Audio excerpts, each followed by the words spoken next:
안녕하세요. 요한복음 묵상 12번째 시간을 시작하겠습니다. 오늘의 본문은 요한복음 2장 23절에서 25절, 비교적 짧은 본문이고요. 오늘의 제목은 표적과 믿음이 되겠습니다. 먼저 본문을 읽고 시작합니다. 요한복음 2장 23절에서 25절의 말씀입니다. 6월절에 예수께서 예루살렘에 계시니 많은 사람이 그의 행하시는 표적을 보고 그의 이름을 믿었으나 예수는 그의 몸을 그들에게 의탁하지 아니하셨으니 이는 친히 모든 사람을 아심이요 또 사람에 대하여 누구의 증언도 받으실 필요가 없었으니 이는 그가 친히 사람의 속에 있는 것을 아셨음이니라. 아멘. 비교적 짧아서 그냥 앞부분에 붙일까 혹은 뒷부분에 시작할까 하려다가 별도로 따로 구분해서 그냥 살펴보려고 합니다. 3절밖에 안 되고요.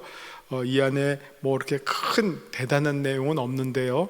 어쨌든 이 표적과 그 다음에 이제 니고데모와 연결하는 그 중간 부분에 들어있는 표적과 믿음의 관계에 대한 말씀이 이 주제로 등장해서 잠시 살펴보려고 합니다. 자, 23절을 보시면 그 전에 우리 한번 말씀 요점을 한번 읽고 시작할게요. 말씀 요점. 요한복음 앞부분에 2번의 대표적 표적이 소개되었습니다. 가나의 혼인잔치 그리고 성전 정화 사건이겠죠. 가나의 혼인잔치에서 물을 포도주로 만드는 표적과 성전 정화의 표적입니다. 가나의 표적은 기적이라고 우리가 말할 수 있는 반면 성전 정화 사건은 기적이라기보다는 예수님의 튀는 행동 혹은 예수님이 보여주신 사인, 예고편 정도라고 우리가 생각하면 되겠습니다. 그러면서 사람들은 과연 이 두 표적을 보면서 예수님이 누구신지 특별한 관심을 지니게 되었고 그 관심이 이제 믿음으로 나아가는 경우를 우리가 보게 됩니다. 그 대표적인 경우가 이제 다음번에 소개될 니고데모의 경우가 되겠습니다. 자, 이런 표적과 믿음의 관계에 대해서 우리가 오늘 이 본문을 통해서 조금 살펴보겠습니다. 23절을 보시면 6월절에 예수께서 예루살렘에 계시니 많은 사람이 그의 행하시는 표적을 보고 그의 이름을 믿었으나 이렇게 나옵니다. 6월절에 예수님께서 예루살렘에 계셨다. 이게 이제 어떻게 보면 공간복음서와 요한복음의 차이점이라고 말할 수 있는데요.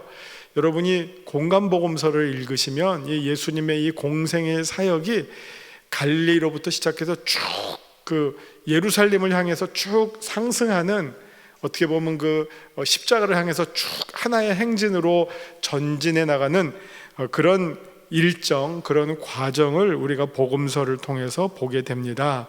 그런데 그와 달리 요한복음에는 예루살렘에 예수님께서 적어도 3번, 3회 등장하시는 장면이 소개가 됩니다. 오늘 이 본문 2장 23절에 6월절에 예수께서 예루살렘에 계셨다. 이거는 이제 사역을 시작하시는 부분이잖아요. 공간복음은 예수님의 사역이 쫙 예루살렘으로 입성하시면서 십자가로 이어지면서 절정에 이르는 순간에 예루살렘의 입성, 호산나 호산나 해서 우리가 그걸 기념해서 종려주일도 지키지 않습니까? 그런 어떤 드라마틱한 요소를 갖고 있는데 반해서 요한복음은 이 복음서 요한복음의 앞부분에서도 예루살렘에 계시는 예수님이 등장하고 그 다음에 보시면 또 5장 1절에 또 한 번 예루살렘에 계시는 예수님이 언급이 됩니다. 요한복음 5장 1절을 보시면 그 후에 유대인의 명절이 되어 예수께서 예루살렘에 올라가시니라. 예루살렘에 있는 양문 곁에 히브리 말로 베데스다라고 하는 못이 있는데 하면서 예수님의 예루살렘의 그 체류가 이제 등장하고 있고요. 또 한 번은 이제 요한복음 12장 12절 요한복음 12장 12절을 보시면 그 이튿날에는 명절에 온 큰 무리가 예수께서 예루살렘으로 오신다는 것을 듣고 종려나무 가지를 가지고 맞으러 나가 외치되 호산나 찬송하리로다. 이렇게 예수님께서 예루살렘에 3번 올라가시는 걸로 요한복음에는 기록이 되고 있죠. 그래서 그것이 이제 공간복음과의 차이점이다. 예수님께서 예루살렘을 거의 자주 명절 때마다 올라가시는 그런 모습으로 요한복음에 소개가 되고 있습니다. 자, 6월절에 예수께서 예루살렘에 계시니 많은 사람이 그의 행하시는 표적을 보고 그의 이름을 믿었으나, 적어도 우리가 이 2장 23절의 상황에서는 그 앞에 2가지 표적이 등장했죠. 가나의 혼인잔치에서의 물을 포도주로 바꾸시는 첫 번째 표적, 그리고 두 번째는 성전 정화에 대한 예고, 내가 이 성전을 허물고 사흘 만에 다시 세운다 라고 하시는 그 예수님의 어떻게 보면 본인이 성전이 되시는 그 모습을 소개해 주시는 그런 두 번째 표적을 보았는데, 이 표적을 통해서 많은 사람들이 예수님을 믿게 되었다라고 이제 소개하고 있습니다. 뭐니 해도 그 누군가의 어떤 마음을 믿음으로 움직이기 위해서는 뭔가 어떤 범상치 않은 특별한 일상적인 것과는 좀 차이가 나는 것들이 필요하겠죠. 우리 사람들은 그래서 기적이라든지 자신의 어떤 예상을 뛰어넘는 일들을 경험할 때 하나님의 전능하심, 그 다음에 전지하심, 이런 것들을 우리가 깨닫고 하나님 앞에 자기 자신을 낮추는 그런 경험을 하게 됩니다. 하나님을 영접하는 그런 경험을 하게 되는데, 지금 요한복음에서의 아주 중요한 그 설명 방법 가운데 하나가 표적과 믿음의 관계죠. 사람들이 어쨌든 표적을 보고 믿음을 갖게 됩니다. 이 공식은 계속해서 이제 요한복음 안에서 반복적으로 등장하게 됩니다. 우리가 말로만 설득당해서 예수 믿는다, 그런 경우도 있겠지만, 많은 사람들은 우리의 생각과 기대와 예상을 뛰어넘는 어떤 하나님의 초자연적이고 초월적인 섭리를 느꼈을 때 우리가 자기 자신이 무너지면서 하나님에 대한 신뢰를 하게 되는 것을 보게 되죠. 그래서 지금 요한복음에서도 많은 사람들이 예수님께서 행하셨던 그 표적을 보고 저는 우리와 다르구나 라고 하는 그런 어떻게 보면 신앙심의 첫 출발을, 믿음을 갖게 되었다라는 것을 여기서 보고하고 있습니다. 그러나 재밌는 것은 24절을 보시면, 그러나 예수님은 그의 몸을 그들에게 의탁하지 아니하셨으니 이는 친히 모든 사람을 아심이요. 여기서 보면 믿음이 무슨 어떤 특징과 성격, 내용을 갖고 있는지를 우리가 알 수 있습니다. 믿음이 뭐냐? 그의 몸을 내가 믿는 대상에게 자기의 몸을 혹은 자기 자신을 맡기는 게 믿음이라는 거죠. 믿음이 뭐냐? 여기 나와 있는 것처럼 그의 몸을 그들에게 의탁하지 아니하셨다. 이 말은 사람들은 예수님을 믿었지만 예수님은 사람들을 믿지 아니하셨다 하는, 어떻게 보면 복잡하게 썼지만 간단하게 말하면, 사람들은 예수님의 표적을 보고 예수님을 믿기 시작했으나 그렇게 해서 다가온 사람들에 대해서 예수님은 믿지 아니하셨다라는 말씀으로 표현이 되고 있습니다. 여기서 믿음이 무엇이라고요? 자기의 몸을 그들에게 믿는 대상에게 맡기는 것. 이게 다른 말로 말하면 이걸 우리가 신뢰라고 하죠. 신뢰. 믿음은 아는 것뿐만 아니라 자기의 몸, 혹은 더 심하게 말하면 자기의 생명을 맡기는 거죠. 자기의 모든 것을 맡기는 것. 자기의 지식, 감정, 의지, 모든 것을 주님께 맡길 때 거기에서 비로소 온전한 믿음의 관계가 형성이 된다. 뭐 일부분만 맡기는 게 아니라 뭐 포트폴리오에서 30%만 맡기고 또 30%는 또 저쪽에다 맡기고 또 다른 30%는 또 저쪽에다 맡기고 이렇게 분산으로 맡기는 게 아니라 자기의 전부를 맡기는 것, 의탁하는 것, 그것이 믿음이라는 것을 말씀해 주고 있습니다. 사람들은 예수님을 믿었지만 예수님은 그의 몸을 그들에게 의탁하지 아니하셨으니 이는 친히 모든 사람을 아심이요. 예수님께서 그들의 마음을 꿰뚫어 보고 계시고 그들의 중심을 보시기 때문에 어떻게 보면 그들은 예수님을 믿는다고 했지만 그 예수님을 믿는 그 사람들을 예수님은 아직 그들의 믿음을 신뢰하지 않고 있는 것을 보게 됩니다. 왜냐하면 우리가 성경을 보시면 예수님의 표적을 보고 믿고 표적 보고 믿고 표적 보고 믿고 언제까지 이게 진행이 됩니까? 십자가 때까지 진행이 됩니다.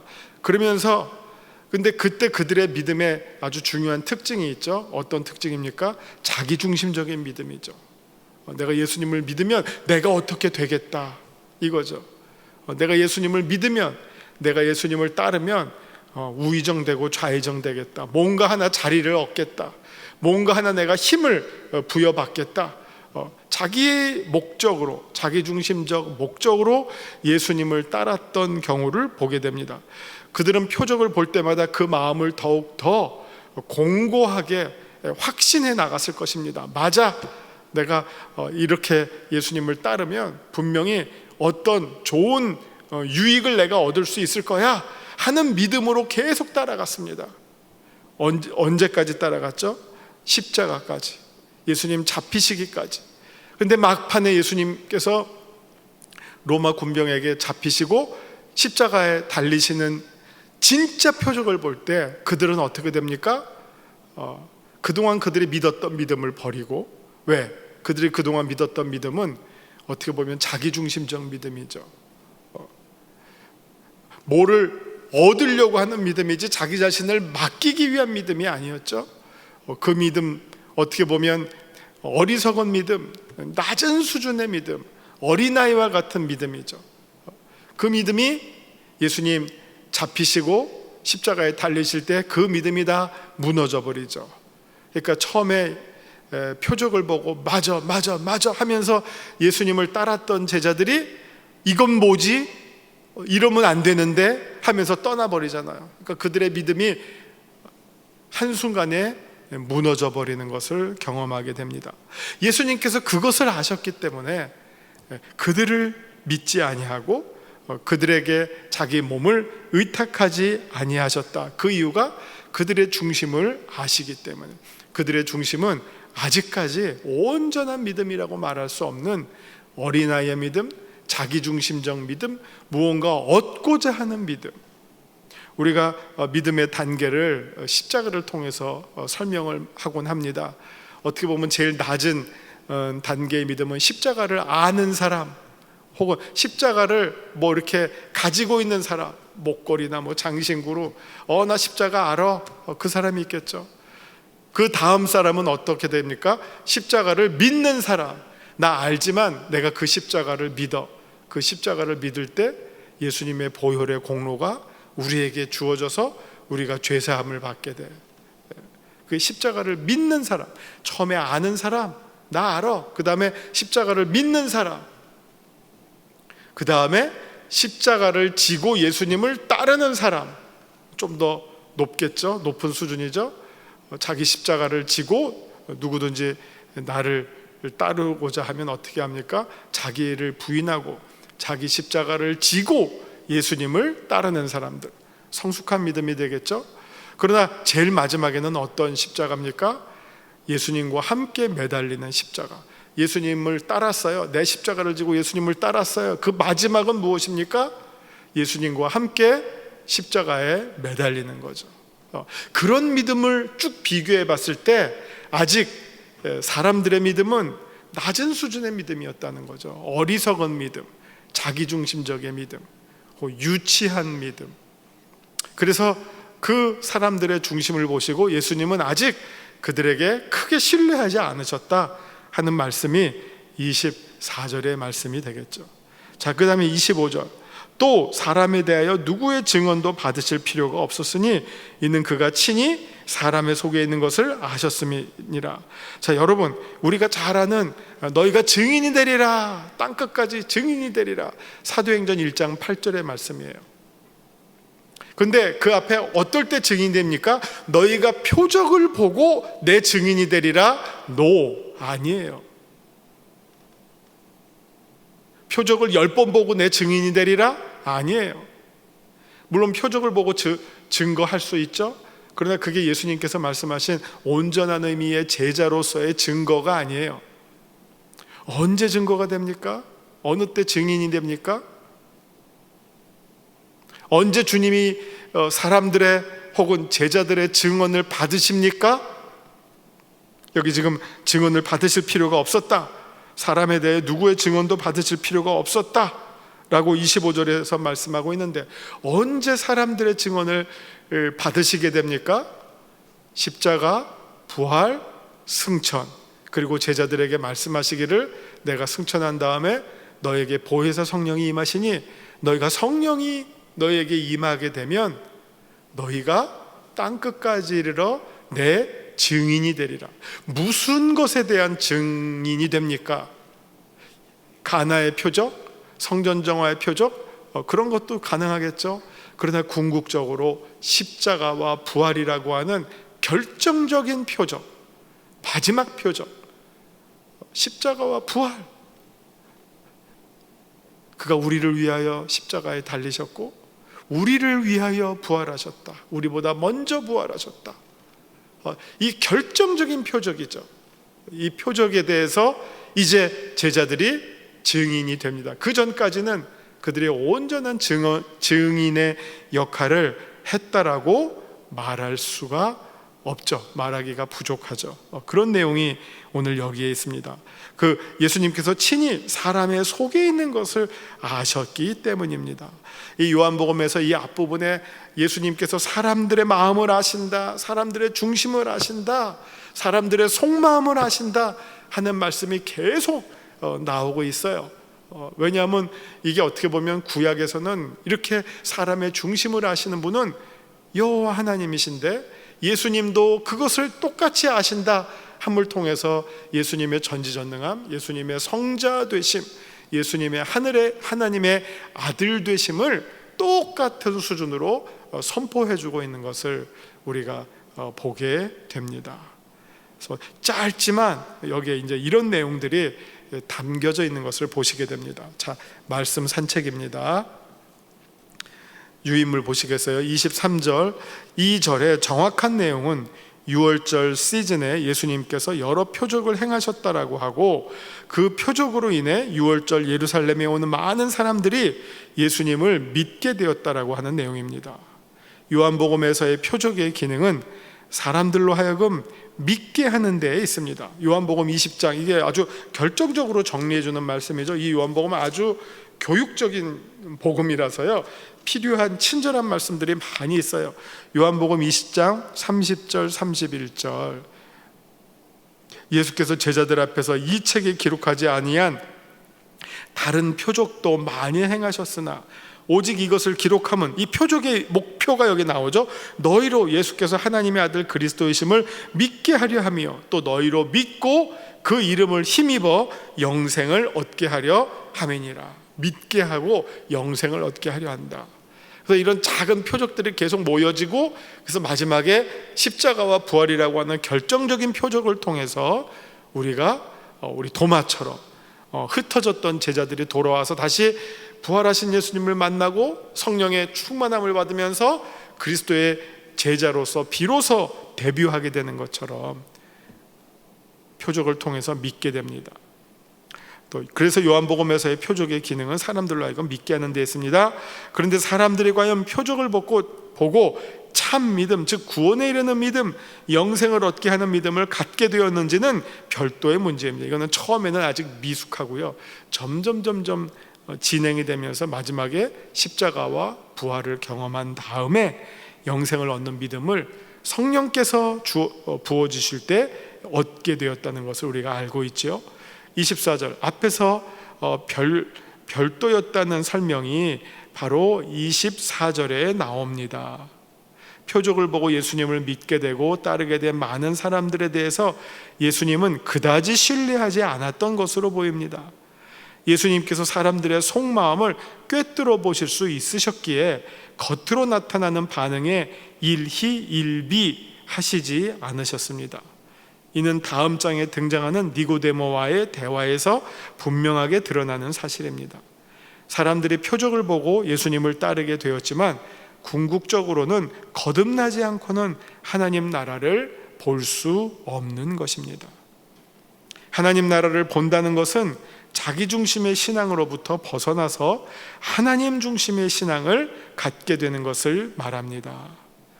24절, 3절과 24절에 등장하는 믿음을 나타내는 두 단어의 상황을 살펴볼 필요가 있는데요. 23절에 사람들이 믿는 것은 일회적 믿음인데 반해서 24절에 예수님께서 사람들을 의탁하지 않으셨다는 것은 지속적인 믿음을 가리킵니다. 한번 믿고 끝나는 것이 아니라 계속적으로 믿어가는 것을 말합니다.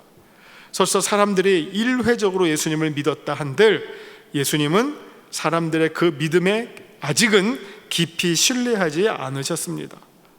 25절, 예수님께서 사람들의 증언을 필요로 하지 않으신 이유는 사람들의 속마음을 아셨기 때문이라 했는데, 이는 순수하지 않은 자기 중심적 동기로 예수님을 알리려는 인간적 증언에 대해서 예수님께서 크게 신뢰하지 않으셨다는 말씀입니다. 예수님 자신의 계시의 완전성과 충족성을 가리키는 한편, 다른 한편으로는 순수한 마음으로 이어질 증언보다 거짓된 마음으로 이어질 증언을 반기지를 않으신다는 말씀이라는 것을 우리가 알게 됩니다. 자, 오늘 본문을 통해서 몇 가지 정리해 보면요, 예수님은 누구십니까? 라고 묻는다면 24절, 하나님은 사람의 속마음을 아시는 분이십니다. 열왕기상 8장 39절을 한번 찾아보면 이런 말씀이 나옵니다. 열왕기상 8장 39절, 주는 계신 곳 하늘에서 들으시고 사하시며 용서하시며 각 사람의 마음을 아시오니 그들의 모든 행위대로 행하사 갚으시옵소서. 주만 홀로 사람의 마음을 다 아심이니이다. 하나님의 특징이 사람들의 마음을 다 아시고 그 것에 따라서 심판으로 보응하시는 하나님, 그 말씀을 우리가 확인했습니다. 그런 것처럼 같은 의미로 예수님도 사람의 중심을, 속마음을 보시는 분이십니다. 내게 주시는 교훈은 무슨 말씀입니까? 23절을 보면 우리의 믿음이 단지 표적을 보고 또 나의 바람을 충족시키기 위한 그런 믿음이 아니라 하나님 나라를 볼 수 있는, 그리고 영원한 것을 사모하는 믿음이 되어야 하겠습니다. 자기 중심의 믿음에서 하나님 중심의 믿음으로 성숙해 나가야 하겠습니다. 십자가와 부활 전에 제자들이 언제나 자리다툼하면서 누가 더 높으냐, 그 주제를 가지고 서로 다투고 경쟁했던 것을 보게 됩니다. 그러나 십자가와 부활 이후 성령의 감동을 받고 성령의 충만함을 받고 난 다음에는 그들이 앞서서 경쟁해 나가듯 경쟁하기를 누가 더 신실한 그리스도의 증인이 될고 하는 문제로 정말 땅끝까지 이르러 하나님께서 주신 그 선교의 사명을 감당한 것을 우리가 알고 있지요. 그런 것처럼 이 믿음이라고 하는 것이 아까 자기 몸을 그들에게 의탁하지 않았다라는 표현처럼 믿음이라고 하는 것은 자기 자신을 그 믿는 대상에게 맡기는 거죠. 그런 의미에서 이 제자들의 믿음은 이제 시작이지 아직 완성 단계는 아니었다. 믿음은 계속 더 자라나야 되고 성숙해져야 한다 하는 것을 우리가 보았습니다. 자, 오늘 말씀을 가지고 마지막으로 말씀에 따른 기도로 마치겠습니다. 우리의 중심을 보시는 하나님 아버지, 늘 우리가 하나님 앞에서 정직하고 바르고 순결한 마음과 믿음을 지니는 자들 다 되게 하여 주옵소서. 그리하여서 우리의 속마음을 보시는 주님께 우리의 부끄러운 모습이 나타나지 않도록 우리를 다스려 주시고 지켜 보호하여 주시옵소서. 예수님 이름으로 감사드리며 기도하옵나이다. 아멘.